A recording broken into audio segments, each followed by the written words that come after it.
Bienvenidos a un nuevo análisis. Hoy nos metemos de lleno con dos cartas del apóstol Pablo que son como joyas en miniatura. Breves, muy personales, pero con una densidad increíble. Son las cartas a Tito y a Filemón. Y para desentrañarlas nos vamos a basar en un comentario muy detallado del teólogo Hernández Díaz López. Nuestra misión, por así decirlo, es descubrir por qué estos textos de hace casi 2000 milenios nos hablan de una forma tan directa hoy. Y creo que todo gira en torno a una idea: la conexión que parece inseparable entre lo que creemos, la doctrina, y cómo vivimos. Saludos. Pues es una idea que, como dices, hoy parece casi revolucionaria. Estas cartas, que se conocen como pastorales, eran en realidad guías muy prácticas, orientaciones para líderes de iglesias que estaban, naciendo en un mundo muy hostil. El comentario que usamos subraya que su mensaje es un antídoto crucial para una tendencia muy de ahora, ¿no? Esa especie de aversión a la doctrina, a las creencias firmes, como si la fe fuera solo un sentimiento vago. Hoy vamos a ver cómo Pablo, a través de estas cartas, aborda crisis de liderazgo, el veneno de las falsas enseñanzas y, sobre todo, la belleza de una vida coherente. Vale, vamos a desgranar esto. Empecemos por Tito. El comentario lo describe como un hombre de una pieza. ¿Quién era exactamente?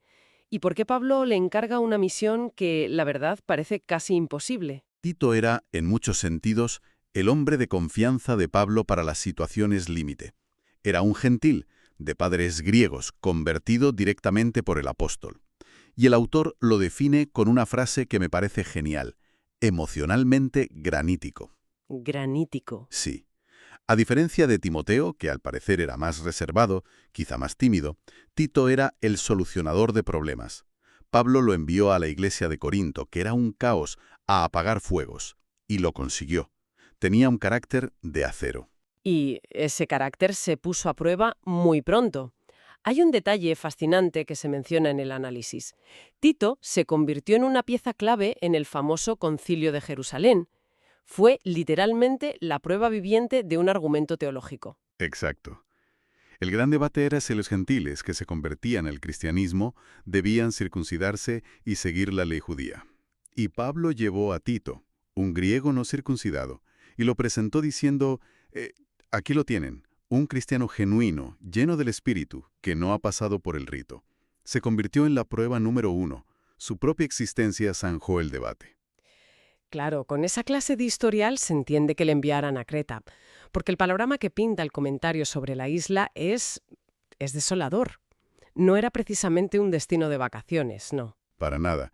Creta en el siglo I era una civilización en plena decadencia moral, social, tenía una reputación pésima en todo el imperio. De hecho, Pablo cita a uno de sus propios poetas, Epiménides, que los describió de forma brutal. Sí. Dijo que eran mentirosos, malas bestias, glotones ociosos. Y ese era el ambiente en el que estaban naciendo pequeñas comunidades cristianas. ¡Qué barbaridad!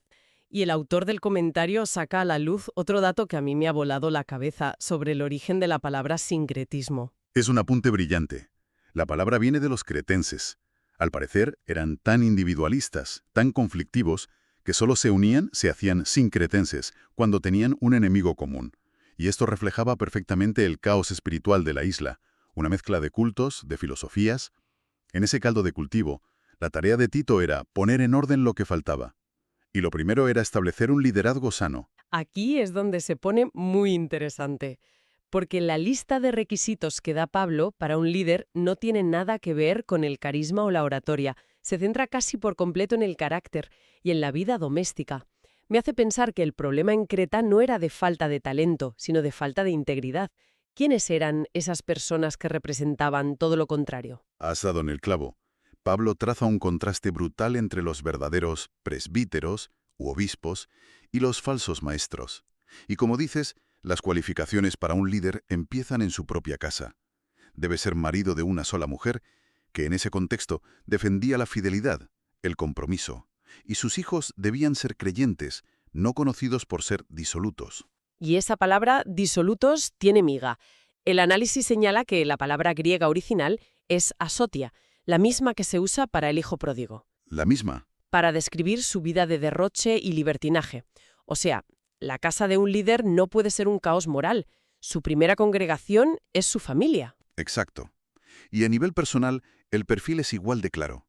No puede ser arrogante ni irascible, el comentario lo traduce como de mecha corta. Me gusta eso. Ni dado al vino, ni violento, ni codicioso. Por el contrario, pues, hospitalario, amigo del bien, sensato, justo, piadoso, y sobre todo tener dominio propio. Y el otro lado del ring tienes a los falsos maestros. Que son el negativo de esa foto, vamos. Completamente. El autor los describe como insubordinados, charlatanes y engañadores. Su motivación, la torpe ganancia. Buscaban el dinero, no el bienestar de la gente, y su método era muy destructivo. Iban de casa en casa, trastornando a familias enteras, ¿Y qué enseñaban? ¿Cuál era el contenido de ese veneno? pues se aferraban a fábulas judías y mandamientos de hombres. Básicamente le añadían al Evangelio un montón de reglas legalistas. No comas esto, no toques aquello. Complicaban la fe. Ante esto, la orden de Pablo a Tito es tajante. Es preciso hacerlos callar. Y el análisis aquí es muy potente, porque la palabra griega que usa, epistomasein, significa literalmente poner una mordaza. ¿Una mordaza? Sí, como a un animal peligroso. Es una imagen de una dureza increíble. No es debatir con ellos, es neutralizarlos. Entonces, si esa es la enfermedad, ¿cuál es la cura? ¿Cómo se traduce esa sana doctrina en la vida diaria de la gente de Creta? El capítulo 2 de Tito es un manual práctico para esto. Se dan instrucciones claras para cada grupo. A los hombres mayores, que sean sobrios y respetables. A las mujeres mayores, que tengan un comportamiento reverente y, aquí hay una advertencia brutalmente directa, ¿Cuál? que no sean calumniadoras. Y la palabra que usa Pablo en el griego original es la misma de la que deriva diablo. Así de serio se tomaba el poder destructivo del chisme. Exacto.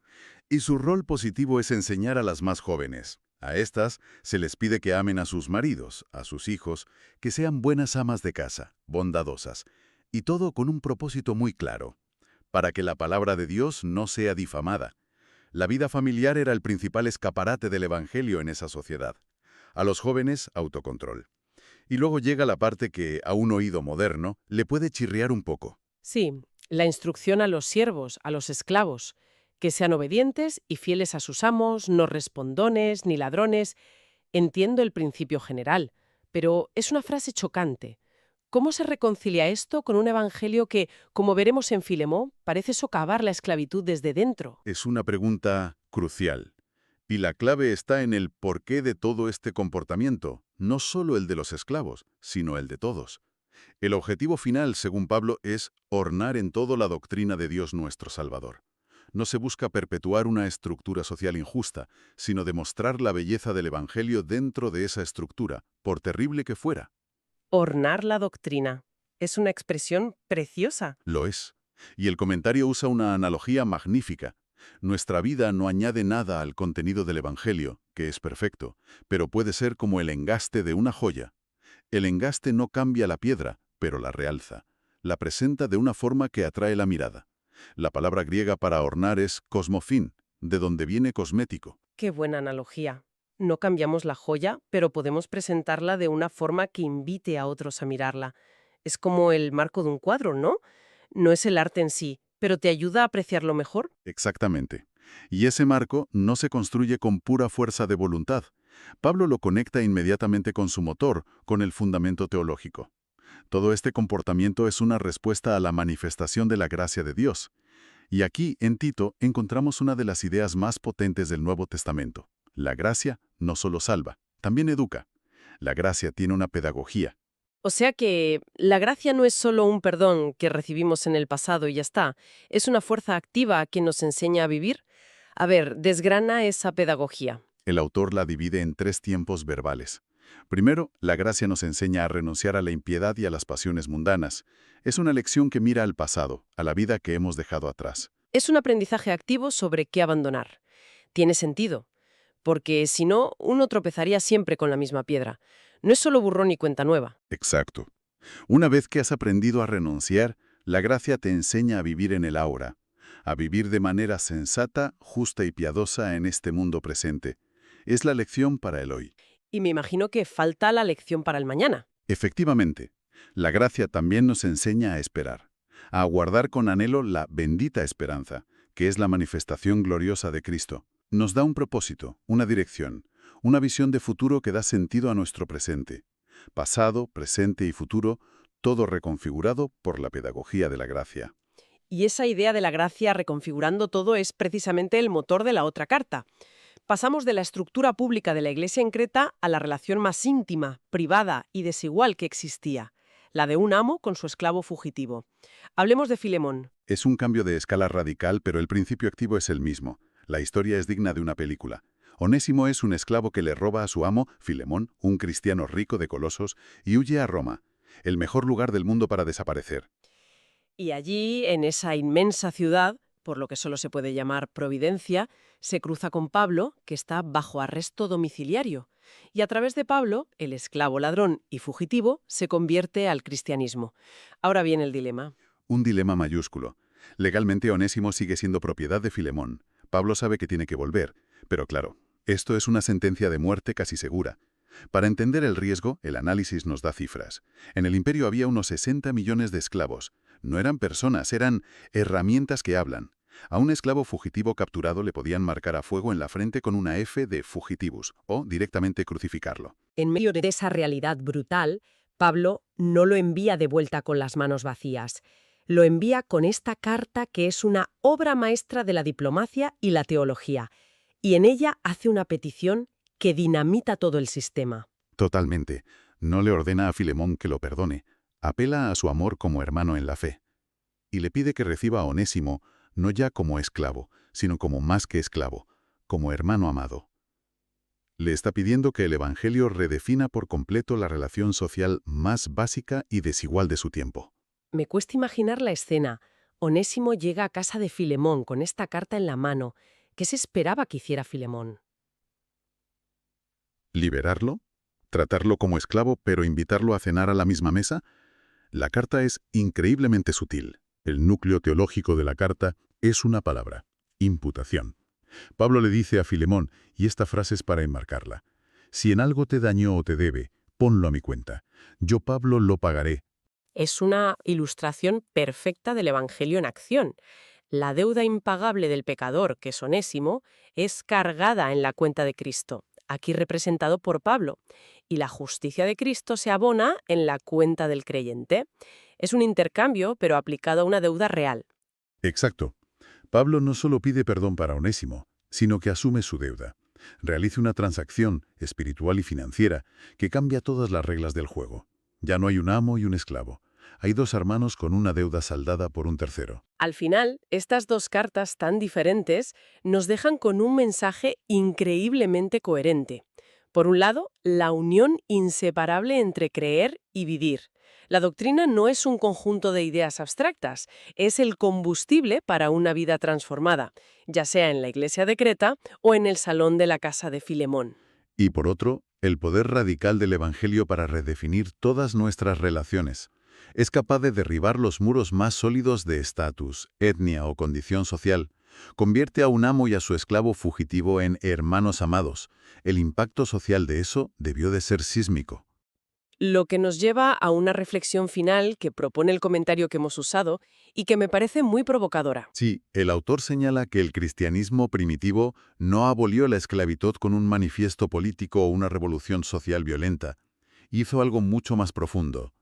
Creó, dice, una atmósfera en la que la esclavitud solo podía marchitarse y morir. Cambió los corazones. Y ese cambio de corazón, con el tiempo, hizo insostenible la estructura injusta.